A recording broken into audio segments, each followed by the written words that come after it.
તમે ભવિષ્ય માટે તૈયાર CNBC બજારના ઇબિક્સ કેશ સ્ટુડિયોમાં પ્રવેશી રહ્યા છો. CNBC બજારના ઇબિક્સ કેશ સ્ટુડિયોમાં આપનું સ્વાગત છે અને તમે જોઈ રહ્યા છો મની મેનેજર અને હું છું પ્રીતિ દલાલ. અને મની મેનેજર એટલે તમારા નાણાંનો ચોક્કસ આયોજન માટે અપાતો માર્ગદર્શન. આજના મની મેનેજરમાં આપણે એક નવા ટોપિક સાથે ચર્ચા કરીશું. મની મેનેજરમાં આજે આપણે વાત કરીશું કે રૂપિયો જ્યારે નબળો થઈ રહ્યો છે ત્યારે શું કરવું, આના તમારા રોકાણ પર કઈ રીતે અસર પડશે અને રોકાણકારે શું કરવું. તો પાછલા થોડા સમયથી આપણે જોઈ રહ્યા છીએ કે રૂપિયો સતત નબળો થઈ રહ્યો છે. એક સમયે 73ની આસપાસ ચાલતો રૂપિયો હવે 75 રૂપિયા પ્રતિ ડોલરની આસપાસ પહોંચી ચૂક્યો છે. તો આની આપણા રોકાણ પર કોઈ અસર થાય છે ખરી? કઈ રીતે? આ અંગે આજે આપણે ચર્ચા કરીશું અને આ ચર્ચામાં આપણી સાથે જોડાયા છે મની એડ્યુ સ્કૂલના ફાઉન્ડર અર્નવ પંડ્યા સાથે. અને અર્નવજી, ઘણું સ્વાગત છે તમારું. આપણે જોઈ રહ્યા છીએ કે જે રીતે રૂપી વધારે ને વધારે આપણે ડેપ્રિશિએટ થતા જોઈ રહ્યા છીએ. પછી એ ડોલર હોય કે યુરો હોય કે પછી પાઉન્ડ સ્ટર્લિંગ હોય, આપણે એક સતત ડેપ્રિસિએશન જોઈ રહ્યા છીએ. પહેલાં તો આપણે દર્શકોને સમજાવી દઈએ કે જ્યારે ડેપ્રિશિએટ રૂપિયો થતો હોય છે ત્યારે કઈ રીતે વેલ્યુ ચેન્જ થતી હોય છે અને જ્યારે અપ્રિશિએટ થતો હોય છે ત્યારે શું ઇફેક્ટ પડતી હોય છે. જ્યારે આપણે કોઈ પણ બે કરન્સીનું જે આપણે એક્સચેન્જ રેટ જોતા હોઈએ ત્યારે એ જોવાનું મહત્વ રહે છે કે એક કરન્સીની એક્સચેન્જમાં તમને બીજી કરન્સીના કેટલી વેલ્યુ મળે છે. એટલે ફોર એક્ઝામ્પલ, માનો કે તમે $1 લઈને જાઓ તો એની સામે તમને અમુક રૂપિયા મળશે. હવે જે રીતે રૂપિયા અને ડોલરનું ફોર એક્ઝામ્પલ આંકડો ખસતો રહે છે એ પ્રમાણે તમને ખબર પડે કે રૂપિયો કાં તો મોંઘો થયો છે કાં સસ્તો થયો છે અને એમાં એપ્રિસિએશન છે કે ડેપ્રિસિએશન છે. એટલે ફોર એક્ઝામ્પલ, માનો કે થોડા સમય પહેલા તમને 72 રૂપિયા મળતા હતા $1 માટે અને આજે તમને માનો કે 75 કે 76 મળતા હોય તો $1 માટે તમને વધુ રૂપિયા મળે છે. એટલે જ્યારે આપણે રૂપિયાની દ્રષ્ટિએ જોઈએ તો એ ડેપ્રિશિએટ થયો કહેવાય. જ્યારે તમારે કોઈ પણ કરન્સી ની સામે જ્યારે બીજી કરન્સી મળતી હોય તે વધતી હોય એટલે કે ઓછી આપવી પડે ત્યારે આપણે એ ગણીએ કે એપ્રિશિએટ થઈ રહી છે. એટલે બંને ડેપ્રિશિએટ થાય કે એપ્રિશિએટ થાય, કરન્સીની આ પ્રકારની મુવમેન્ટથી અનેક આપણા રોકાણકારો પર અસર થાય છે. ડેટ હોય, ઇક્વિટી હોય કે ઇવન ઇન્ટરનેશનલ ઇન્વેસ્ટમેન્ટ હોય, બધા પર અસર તમને જોવા મળતી હોય છે. તો આની રાઉન્ડ ઓફ ઇફેક્ટ આપણને બધા પર ઓફકોર્સ જોવા મળતી હોય.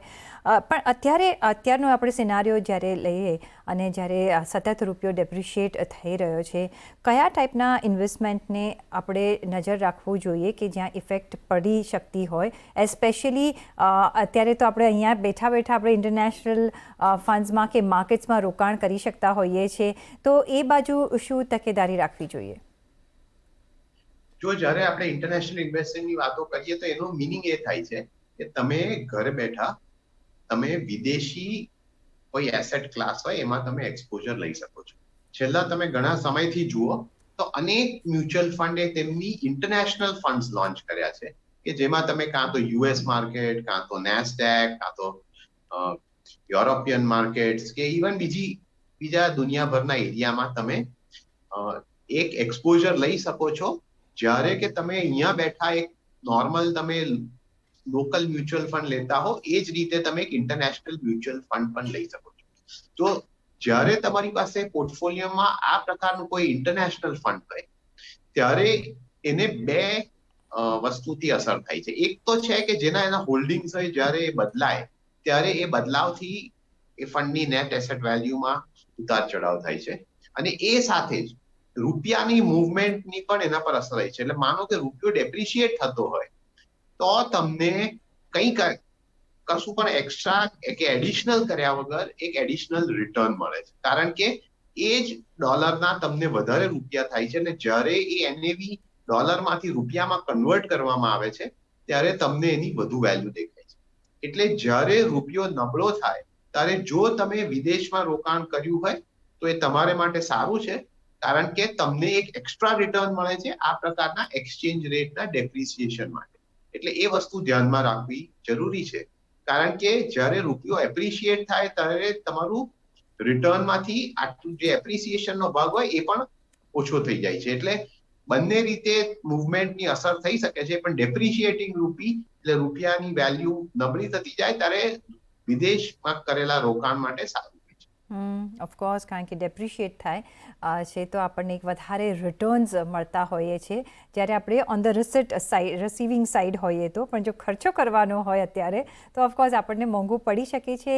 અને એ જ જોતાં જ્યારે અત્યારે આપણે જોઈએ છીએ અનવજી કે ઓફકોર્સ જેને ઇન્ટરનેશનલ માર્કેટ્સમાં ઇન્વેસ્ટ કર્યું હશે એમને એક સારું એવું અપ્રિસિએશન મળી રહ્યું હશે, પણ હવે લોકો વિચારતા હશે કે અરે હું તો રહી ગયો તો હું અત્યારે રોકાણ કરી લઉં, તો એના માટે તમે શું કોશન આપશો? ના, જે વસ્તુ થઈ ગઈ હોય એના પછી રોકાણ કરવાનો કોઈ ફાયદો નથી, કારણ કે તમે જુઓ કે ઇન્ટરનેશનલ માર્કેટ્સ પણ આપણા માર્કેટ્સની જેમ ઓલ ટાઈમ હાઈ પર છે. એટલે યુરોપિયન માર્કેટ જુઓ, અમેરિકન માર્કેટ જુઓ, તો એમાં પણ નવા નવા હાઈઝ થતા જાય છે, ખાસ કરીને અમેરિકન માર્કેટ્સમાં. એટલે એમાં તમારે એ પણ જોવું જોઈએ કે શું આગળ જતા મારો આ ઇન્વેસ્ટમેન્ટ એપ્રિશિએટ થશે કે વધશે, એમાં કેટલી તક છે એ, અને શું તમારા પોર્ટફોલિયો માટે તમારે એક ઇન્ટરનેશનલ ઇન્વેસ્ટમેન્ટની જરૂર છે એ પણ તમારે જોવું જરૂરી છે. આ બધું કર્યા પછી જ તમારે એક ઇન્ટરનેશનલ ફંડ લેવું જોઈએ, માત્ર એ માટે નહીં કે કારણ કે ભૂતકાળમાં એનું રિટર્ન સારું આવ્યું છે, કારણ કે જે થઈ ગયું એ તો એક્ઝિસ્ટિંગ ઇન્વેસ્ટરને મળી ગયું. તમારે આગળ જઈને જોવું જોઈએ કે શું આગળ જતા મારા ઇન્વેસ્ટમેન્ટ માટે એપ્રિસિએશનનો સ્કોપ છે કે નહીં. એબ્સોલ્યુટલી. પણ આ તો વાત થઈ કઈ રીતે આપણને ફાયદો થઈ શકે છે જેણે રોકાણ કર્યું હોય તો. પણ આપણે જોયું છે કે જે રીતે અત્યારે ઓઇલ પ્રાઇસીસ વધી રહ્યા છે ને ભારતનું 80% ઓફ ઇમ્પોર્ટ ઓઇલ્સમાં હોય છે અને એ બિલ આપણું વધી શકે છે, પણ એમાં એમ રોકાણકાર એમ કહે છે કે એમાં મને શું લાગે વળગે. પણ કઈ રીતે ઇન્ફ્લેશનને આ વસ્તુ ટચ અપોન કરે છે ને આપણા રોકાણ પર સે આપણે કઈ રીતે આ ફેક્ટરને જોવો જોઈએ? જો જ્યારે પણ આ પ્રકારનું રૂપી ડેપ્રિશિએટ થાય તો કોઈ પણ વસ્તુ જે દેશમાં ઇમ્પોર્ટ થતી હોય કે બહારથી આવતી હોય તે મોંઘી થઈ જાય છે. અને એમાં એક એક્ઝામ્પલ છે ઓઇલનું. ઓઇલમાં પણ ડબલ ઇફેક્ટ છે. એક તો ઓઇલના ભાવ વધી રહ્યા છે, એ ઉપરાંત તમારા રૂપી ડેપ્રિસિએશનની પણ અસર થાય. એટલે ઓઇલ પ્રાઇસીસ મોંઘા થઈ રહ્યા છે. એટલે ઓઇલમાંથી જે પણ નીકળતું હોય, પેટ્રોલ હોય, ડીઝલ હોય, એવિએશન ટર્બાઇન ફ્યુલ હોય, એ બધું મોંઘું થાય. અને એ મોંઘવારીમાં એકવાર અંદર આવવા માંડે. એ જ રીતે જો આપણે બીજી વસ્તુ પલ્સીસ ઇમ્પોર્ટ કરતા હોઈએ અને પામ ઓઇલ ને એવું બધું ઇમ્પોર્ટ કરતા હોઈએ, આ બધી વસ્તુઓ શું છે કે તમે જે નોર્મલ ડેલી યુઝમાં વાપરતા હોય એ વસ્તુમાં એક ઇનપુટ તરીકે જાય છે. એટલે એનો એક ઇન્ફ્લેશનરી ઇફેક્ટ આવે છે. પ્લસ જે પેટ્રોલ ડીઝલના ડાયરેક્ટ ભાવ વધારાથી એક બીજું એક ઇન્ફ્લેશનરી ઇફેક્ટ આવે છે. એટલે આ બધાથી ફુગાવો જેને કહીએ છીએ ઇન્ફ્લેશન, એ વધતું હોય છે. અને એ વધવાથી એક સીધી ઇમ્પેક્ટ તમને ડેટ માર્કેટ પર દેખાશે. ડેટ માર્કેટ પર એટલે કે જે પણ વ્યાજ આપતી ઇન્સ્ટ્રુમેન્ટ હોય જેનું એક ફિક્સ્ડ ટાઈમ પીરિયડ હોય ઇન્વેસ્ટમેન્ટનો, જેમાં બોન્ડ્સ આવી જાય છે, ડિબેન્ચર્સ આવી જાય છે, ફિક્સ્ડ ડિપોઝિટ્સ આવી જાય છે, એ બધી જે ફિક્સ્ડ ઇન્કમ ઇન્સ્ટ્રુમેન્ટ હોય એનો અસર એના પર દેખાય છે.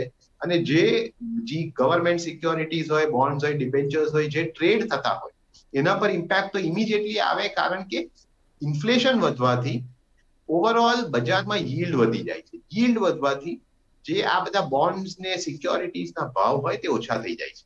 અને જેમ ઓછા થઈ જાય તેમ જો તમે ડેટ મ્યુચ્યુઅલ ફંડ તમારી પાસે હોય તો એની નેટ એસેટ વેલ્યુ પર અસર થાય છે. એટલે ઊંચું ઇન્ફ્લેશન આવવાથી તમારા ડેટ મ્યુચ્યુઅલ ફંડ માટે એક નેગેટિવ વસ્તુ છે. એટલે એ એમાં રિટર્નમાં એક કાપ મૂકી દે છે. એટલે એ વસ્તુ ધ્યાનમાં રાખવી જરૂરી છે. અને બીજી વસ્તુ એ કે જો ઓવરઓલ ઇકોનોમીમાં ઇન્ટરેસ્ટ રેટ ઉપર જશે તો તમે જે લોન માટે વ્યાજ ચૂકવો છો એ પણ ઉપર જશે.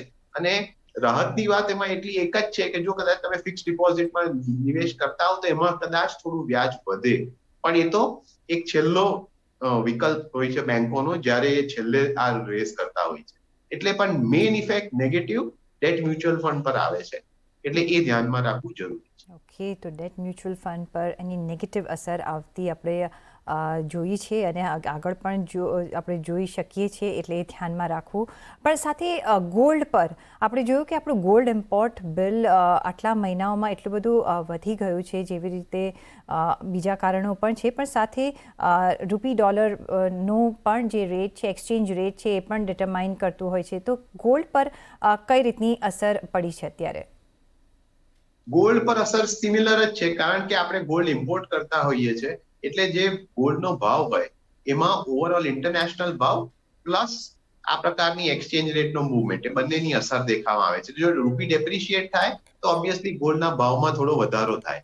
પણ અત્યારે એટલી વસ્તુ સારી છે કે ઇન્ટરનેશનલ બજારમાં જે એકચ્યુઅલ પ્રાઇસ ઓફ ગોલ્ડ છે એ $1750 આસપાસ છે, જે હાઈઝ કરતા ઘણો નીચો આવી ગયો છે. એટલે તમે જુઓ છો કે લોકલ માર્કેટમાં પણ જે ગયા વર્ષે 55,000-54,000 નો હાઈ થયેલો, એનાથી પણ આજે ગોલ્ડનો ભાવ ઘણો નીચો છે. પણ આ પ્રકારનો ડેપ્રિશિએટિંગ રૂપીથી ગોલ્ડના ભાવ જરૂર વધે, અને ખાસ કરીને જ્યારે આ પ્રકારની આપણે તહેવારી આખી સિઝન હોય જેમાં ગોલ્ડ વધારે ખરીદાતું હોય ત્યારે જરૂર એમાં તમને ભાવ પર અસર જોવા મળે છે. કારણ કે આ જ સમયે તમે એ પણ જુઓ છો કે રૂપી પણ ડેપ્રિશિએટ થતો 75 ની પાર પણ નીકળી ગયો છે. જી ઓફકોર્સ, તો ગોલ્ડ પર પણ એક આપણે ભાવની વધારાની એક અસર જોઈ રહ્યા છે. પણ તમે જેમ કહ્યું કે એમ ફેસ્ટિવ સિઝન છે તો લોકો ભરપૂર બાય પણ કરી રહ્યા છે, ને પછી એક મેરેજ સિઝન પણ આવી રહી છે. પણ તમે જે કહ્યું કે 54-55 હજાર હતો, એનાથી તો અત્યારે આપણે ઘણા ઓછા લેવલ્સ જોઈ રહ્યા છે. ઇક્વિટી માર્કેટ અત્યારે બૂમિંગ છે. લાસ્ટ 1.5 yearsથી આપણે જોઈએ તો, ને અત્યારે તો એટ પીક છે, અને આગળ ક્યાં સુધી જશે આપણને ખબર નથી, અને ઘણી બધી લિક્વિડિટી આપણે ઇક્વિટી માર્કેટમાં જોઈ રહ્યા છે. જ્યારે રૂપિયાની એપ્રિશિએટ થતો હોય, અત્યારે ડેપ્રિશિએટ થઈ રહ્યો છે, ત્યારે ઇક્વિટી માર્કેટ પર આપણને શું રિઝલ્ટ જોવા મળતા હોય છે? જ્યારે તમે ઇક્વિટી માર્કેટ પર જુઓ તો તમારે બે રીતે જોવું જોઈએ. એક ઇઝ કે ઇન્ડિવિજ્યુઅલ કંપની પર શું અસર થઈ રહી છે. ઇન્ડિવિજ્યુઅલ કંપનીઝમાં જે કંપનીઝ એક્સપોર્ટ કરતા હોય, ઇન્ફોર્મેશન ટેકનોલોજી એટલે ટેકનોલોજી કંપનીઝ હોય, ફાર્મા કંપનીઝ હોય કે ટેક્સટાઇલ કંપનીઝ હોય, એ બધાને તેમના સેમ જે એમના ગુડ્સ હોય કે સર્વિસીસ હોય એમાં વધારે ઇન્કમ આવે, કારણ કે રૂપી ડેપ્રિશિએટ થાય છે. એટલે એ લોકો માટે આ પ્રકારનું ડેપ્રિશિએટિંગ રૂપી એક પોઝિટિવ વસ્તુ છે.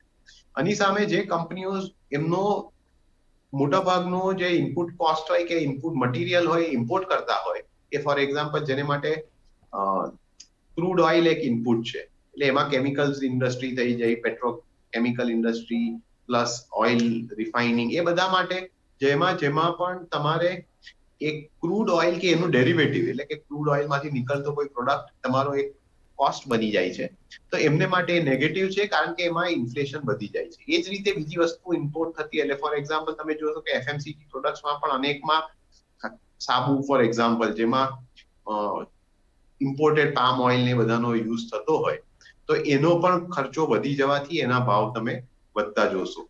એટલે એ રીતે જે કંપનીઓ આ પ્રકારના ઇમ્પેક્ટથી એક નેગેટિવ અસર આવે છે ને એમના કસ્ટમર્સને ભાવ વધારો બહુ પાસ ઓન કરી શકતા નથી, એમને માટે નેગેટિવ થઈ જાય છે. એટલે ઇક્વિટી માર્કેટ્સ પર ઇમ્પેક્ટ સીધી નથી હોતી, પણ ડિફરન્ટ એઝ ડિપેન્ડિંગ ઓન કે કયા સેક્ટરમાં કંપની છે, શું છે, એ પ્રમાણે તમને અસર જોવા મળે છે. પણ ઓવરઓલ જો ભાવ વધારો ને રૂપી ડેપ્રિસિએશન થોડા લાંબા સમય માટે ચાલે તો સ્પેસિફિક ઇન્ડસ્ટ્રીઝને છોડીને ઓવરઓલ બજાર માટે એક થોડીક ચિંતાનો વિષય પણ બની શકે. ઓફકોર્સ, પણ અત્યારે આપણે એનાથી જોવા જઈએ તો આ બધું જ સમજ્યા બાદ જો રોકાણકાર પોતાનું પોર્ટફોલિયો ખોલીને બેસે તો કોઈને કોઈ કંપની કંઈ ને કંઈક તો ઇમ્પોર્ટ કરતી જ હશે, ને કોઈને કોઈ એક્સચેન્જ રેટનો એમને માર પડતો જ હશે. પણ આપણે જ્યારે આપણા પોર્ટફોલિયોને જોતા હોઈએ, હવે આપણે કઈ રીતે પોર્ટફોલિયો આપણો જોઈ લેવો જોઈએ? શું કોઈ ચેન્જીસ હમણાં કરવા જોઈએ કે બેસી રહેવું જોઈએ કે વોચ રાખવો જોઈએ? એ પણ આપણે દર્શકોને સમજાવી દઈએ. કોઈ પણ વ્યક્તિ હોય તેમને તમારા પોર્ટફોલિયો પર રેગ્યુલર મોનિટરિંગ તો કરવું જરૂરી જ છે. એટલે એ એક સાયકલ જ એમને બનાવી જોઈએ કે અમુક નિર્ધારિત સમય પર એ મોનિટરિંગ કરતા હોય. એ વખતે એમને એટલું જોવું જોઈએ કે આ પ્રકારનો એક્સપોઝરમાં શું કોઈ એવું એક્સપોઝર નથી જેમાં બહુ મોટી અસર પડી શકે. અને એ ના હોય તો તમે તમારા ગોલના આધારે જો તમારો પોર્ટફોલિયો બનાવ્યો હોય તો એની જોડે ચાલુ રાખવું જોઈએ. કારણ કે જો તમે મ્યુચ્યુઅલ ફંડમાં ફોર એક્ઝામ્પલ મૂક્યા હોય તો મ્યુચ્યુઅલ ફંડ મેનેજર આ બધી વસ્તુની ચિંતા કરતા હોય છે. એટલે જ્યાં તમારે ડાયરેક્ટ એક્સપોઝર હોય, કાં તો ડાયરેક્ટ સ્ટોક્સમાં હોય કે ક્યાં કોઈ એસેટ ક્લાસમાં હોય બીજી, તો ત્યાં તમારે થોડું જોવાનું રહે છે. પણ overall just because of the fact કે થોડો રૂપી ડેપ્રિશિએટ થયો છે, એનાથી પોર્ટફોલિયો ચેન્જ ના થવો જોઈએ, એઝ લોંગ એઝ કે તમારા ગોલના આધારિત જ એ બનાવ્યો. એબ્સોલ્યુટલી. તો જો તમારા ગોલના આધારે તમે રોકાણ કર્યું હશે અને સાથે જ જો રૂપી એપ્રિશિએટ થતું હશે તો તમારે બહુ ચિંતા કરવાની જરૂર નથી. તમારે તમારા ગોલ પર ફોકસ કરવાનું હોય છે, પણ સાથે સાથે એક નજર પણ રાખવાની હોય છે, જેથી આગળ જતાં એમ ના થઈ જાય કે પહેલાં મેં નજર કેમ ન રાખી. પણ અત્યારે સમય થઈ રહ્યો છે એક વિરામ લેવાનો. વિરામ બાદ આપના સવાલોના જવાબો લઈશું. અમારી સાથે જોડાયેલા રહેજો.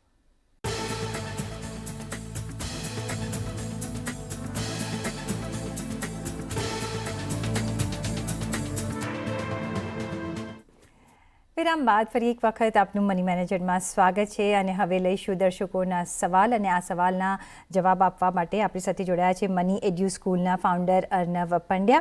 અને અર્નવજી, જે પહેલો સવાલ આપણી પાસે આવી રહ્યો છે રુચિત શાહનો. એ કહી રહ્યા છે કે એમની પાસે નિપ્પોન ઇન્ડિયા સ્મોલ કેપ ફંડમાં રોકાણ ચાલુ છે, જેમાં અત્યારે એમને 25% રિટર્ન બતાવી રહ્યા છે. તો શું કરવું જોઈએ? અહીંયા બન્યા રહેવું જોઈએ કે બહાર નીકળી જવું જોઈએ? જો મારા પ્રમાણે જસ્ટ બીકોઝ કે તમારી પાસે ઓવરઓલ પોર્ટફોલિયોમાં કોઈ ફંડ હોય જેમાં સારું વળતર આવતું હોય તો એને લીધે એને ચેન્જ કરવાની જરૂર નથી. પહેલી વસ્તુ તમારે એ જોવી જરૂરી છે કે તમે ઓવરઓલ એક પોર્ટફોલિયો ક્રિએટ કર્યો હોય તો એમાં આ પ્રકારનું ફંડની શું ભૂમિકા છે. કારણ કે તમારે ફંડ પોર્ટફોલિયોમાં ત્યારે જ રાખવો જોઈએ જ્યારે એની કોઈ સ્પેસિફિક રોલ હોય. એટલે માત્ર તમે રિટર્ન્સ ચેઝ કરીને એમ કહો કે મારો ફંડ આટલું વધી ગયું એટલે હું એમાંથી વેચી કશે બીજે જવું, એ એક યોગ્ય અપ્રોચ નથી. એટલે ઓવરઓલ પોર્ટફોલિયો જોવો જરૂરી છે. એ પોર્ટફોલિયોમાં સ્મોલ કેપ ફંડનું કેટલું સ્થાન હોવું જોઈએ, કયા પ્રકારનું વેટેજ હોવું જોઈએ, એ ઇમ્પોર્ટન્ટ છે. એટલે જરૂર પડે, કારણ કે એવું આપણને જોવા મળ્યું છે કે છેલ્લા દોઢ વર્ષમાં સ્મોલ કેપ્સ ને મિડ કેપ્સમાં થોડું વધારો આવી ગયો છે. એટલે એવું બની શકે કે તમારું ફંડનું જે બેલેન્સ હોય પોર્ટફોલિયોનું between large cap, mid cap ને સ્મોલ કેપ એ કદાચ બદલાઈ ગયું હોય. તો આવું હોય તો એ રીબેલેન્સ કરવા તમે થોડું અમુક અમાઉન્ટ સ્મોલ કેપમાંથી શિફ્ટ કરી શકો છો બીજા કેટેગરીઝ ઓફ ઇન્વેસ્ટમેન્ટમાં. એટલે એ કરી શકાય, પણ જસ્ટ બીકોઝ કે થોડું વધારો થઈ ગયો હોય તો એને લીધે ફંડ બદલી કાઢવું એ એક યોગ્ય એપ્રોચ ના કહેવાય. એટલે એ ધ્યાનમાં રાખીને એમને આગળ વધવું. તો તમારે તમારું ઓવરઓલ પોર્ટફોલિયો જોવો પડશે અને જો તમને લાગે કે એમાં વધી ગયું છે તો તમારે એક રીબેલેન્સિંગ કરવું પડશે, જે આપણે રેશિયો મેન્ટેન કરવાની અમે ઓલવેઝ તમને સલાહ આપતા હોઈએ છીએ. નેક્સ્ટ એ સવાલ આવી રહ્યો છે કમલ ઘેલાણીનો. એ પૂછી રહ્યા છે કે મારી પાસે અમુક એસઆઈપી ગ્રોથમાં ફંડ છે અને હવે મારે હાલના રિટર્ન જોતાં મિડ કેપ અને સ્મોલ કેપમાં રોકાણ કરવાની એ ઈચ્છા ધરાવી રહ્યા છે. તો આ એક યોગ્ય છે અને પોર્ટફોલિયોમાંથી કેટલો ભાગ મિડ અને સ્મોલ કેપમાં રાખવો જોઈએ? જો જેમ મેં હમણાં જ કીધું કે તમારે માત્ર રિટર્ન ચેઝ કરવાની જરૂર નથી, કે કારણ કે કોઈ સેક્ટર સારું કરી રહ્યું છે તો એમાં જઈને રોકાણ કરવાની જરૂર નથી. તમારે તમારા લક્ષ્ય પ્રમાણે એક ઓવરઓલ પોર્ટફોલિયો બનાવવાની જરૂર છે અને એ પોર્ટફોલિયોમાં કેટલું લાર્જ કેપ હોય, મિડ કેપ હોય, સ્મોલ કેપ હોય એ તમારા સ્થિતિ પ્રમાણે નક્કી થાય છે. એટલે ફોર એક્ઝામ્પલ તમારે વધુ પ્રકારના લોંગ ટર્મ ગોલ્સ હોય અને તમારી પાસે સમય વધારે હોય તો પછી એ બધા ગોલ્સને ધ્યાનમાં રાખીને કદાચ એમાં થોડું મિડ કેપ અને સ્મોલ કેપનું એક્સપોઝર થોડું વધારે હોઈ શકે એઝ કમ્પેર્ડ ટુ કે જેમાં તમારે વોલેટિલિટી ઓછી જોઈતી હોય પોર્ટફોલિયોમાં અને તમે લાર્જ અને મિડ કેપ પ્રકારના ફંડ્સ પર ધ્યાન વધારે આપો. એટલે એ સ્પેસિફિકલી તમારા પર છે. બીજી વસ્તુ એ કે સ્મોલ કેપ અને લાર્જ કેપ ફંડનો તમારે ડિફરન્સ ઓફ રિટર્ન્સ તમે છેલ્લા દોઢ વર્ષમાં મોટો દેખાશે, કારણ કે સ્મોલ કેપમાં બહુ મોટી રેલી થઈ છે. એટલે આ પ્રકારના વસ્તુને ધ્યાનમાં રાખીને પણ લોકોએ એમાં જયારે એક્સપોઝર લેતા હોય તો એ ધ્યાનમાં રાખવું જોઈએ, કારણ કે સ્મોલ કેપ્સ વધુ વોલેટાઇલ હોય છે. એટલે એમાં તમને ઉતાર ચઢાવ પણ વધારે દેખાવામાં આવે છે. એટલે આ બંને વસ્તુ જોઈને જ અમને એમનો પોર્ટફોલિયોમાં ચેન્જીસ કરવા જોઈએ, ન માત્ર એટલા માટે કે સ્મોલ કેપ અને મિડ કેપમાં રેલી વધુ છે. એબ્સોલ્યુટલી. કારણ કે અત્યારે તમારે don't chase the returns, chase your goals, એ જ ફોર્મ્યુલા રાખવી જોઈએ. પણ જે રીતે આપણે અનુજી અત્યારે માર્કેટમાં જે જોઈ રહ્યા છે કે બ્રોડર માર્કેટ સ્મોલ હોય કે પછી મિડ કેપ માર્કેટ્સ હોય એટલા બધા આઉટપરફોર્મ કરતા હોઈએ છે, એટલે લોકોને એમ થતું હોય છે કે હવે એમાં હું પણ થોડું રોકાણ કરીને એનો એડવાન્ટેજ લઈ લઉં. જે ઇન્વેસ્ટર કે આવી રીતે વિચારતા હોય એના માટે શું અત્યારે પણ તક બની રહી છે આ એરિયામાં એન્ટર થવા માટે? જો માર્કેટ્સમાં તમારે રેગ્યુલર ઇન્વેસ્ટમેન્ટ કરવું જોઈએ તો એનાથી આ પ્રકારનું તમારું રિસ્ક ના રહે કે વન ટાઈમ ઇન્વેસ્ટમેન્ટ કર્યા પછી બજારમાં શું થાય છે. એટલે રેગ્યુલર ઇન્વેસ્ટમેન્ટ કરવાના હો તો તમે at any point of time અને એવરી પોઈન્ટ ઓફ ટાઈમ તમે ઇક્વિટી માર્કેટ્સમાં રોકાણ કરી શકો છો. કારણ કે ઓટોમેટિકલી જ્યારે માર્કેટ વીક હશે ત્યારે એમાં તમારે રેગ્યુલર ઇન્વેસ્ટમેન્ટનો લાભ મળશે કે તમને માનો મ્યુચ્યુઅલ ફંડના યુનિટ લેતા હો તો વધારે યુનિટ આવી અને એવરેજિંગ ઓફ કોસ્ટ થઈ જશે. એટલે એ વસ્તુ ધ્યાનમાં રાખીને રોકાણ કરવું જોઈએ ને એ ચિંતા ના કરવી જોઈએ કે ઓવરઓલ માર્કેટ ક્યાં છે, શું વધે છે, શું નથી વધતું. પોતાના ગોલ્સ પ્રમાણે જ તમે પોર્ટફોલિયો બનાવો અને રેગ્યુલરલી એમાં નિવેશ કરો. ઓકે, તો રેગ્યુલર ઇન્વેસ્ટમેન્ટ આપણે ચાલુ જ રાખવું જોઈએ. કંઈ વધઘટ થાય છે ત્યારે એન્ટર થવું, નીકળી જવું જોઈએ એવું નહીં. એટલે જ અમે કહેતા આવ્યા છે કે ગોલ્સને આધારિત તમારા રોકાણ કરો.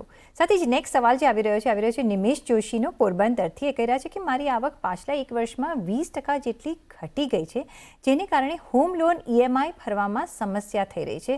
તો EMIની રકમ મારા હાલના પગારને આધારે સેટ થઈ શકે એવો કોઈક વિકલ્પ મળી શકે કે ખરો? હવે આપણને એમના બીજા તો કોઈ ઇન્વેસ્ટમેન્ટ્સ કેવા છે ખબર નથી, પણ કઈ રીતે આપણે એમને બ્રોડલી ગાઈડ કરી શકીએ? જો તમારે એ પ્રકારની તમારી ઇન્કમ રિપ્લેસ કરવી હોય તો તમારે અમુક એવા ફિક્સ્ડ ઇન્કમ ઇન્સ્ટ્રુમેન્ટ લેવા જોઈએ જેમાં રેગ્યુલર ઇન્કમ આવતી હોય. એમાં બોન્ડ્સનો સમાવેશ થાય છે, ડિબેન્ચર્સ થાય છે, ઇવન ડેટ મ્યુચ્યુઅલ ફંડ થાય છે કે જેમાંથી ઇન્કમ સ્ટેડી હોય, જેમાં રેગ્યુલરલી આવતી હોય.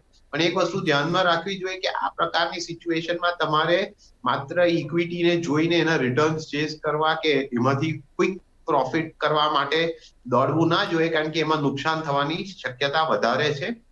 અને એ ટાઈમિંગનો આખો એફર્ટ તમારે સાઈડ પર મૂકીને જો કન્સિસ્ટન્ટલી આ પ્રકારની રેગ્યુલર ઇન્કમ જોઈતી હોય તો ડેટ ઓપ્શન તરફ ધ્યાન આપવું જોઈએ કે જેમાંથી એક રેગ્યુલર ઇન્કમ થઈને ધીમે કરીને તમારી જે લોસ ઓફ ઇન્કમ છે એને રિપ્લેસ કરી શકશે.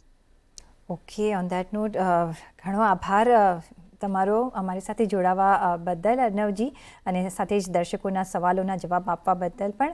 અને સાથે જ પર્સનલ ફાઇનાન્સના તમારા સવાલ અમને મોકલો, તમારું નામ, શહેર, ઉંમર સાથે ઈમેલ કરો અમને money@nw18.com પર. ફેસબુક પર લખો અમને facebook.com/CNBC બજાર પર, અને ટ્વીટ પણ કરી શકો છો twitter.com/CNBC બજાર પર. અને સાથે જ મની મેનેજરના એપિસોડમાં બસ આટલું જ. પાછા મળીશું નેક્સ્ટ એપિસોડમાં. ત્યાં સુધી મને આપશો રજા. નમસ્કાર.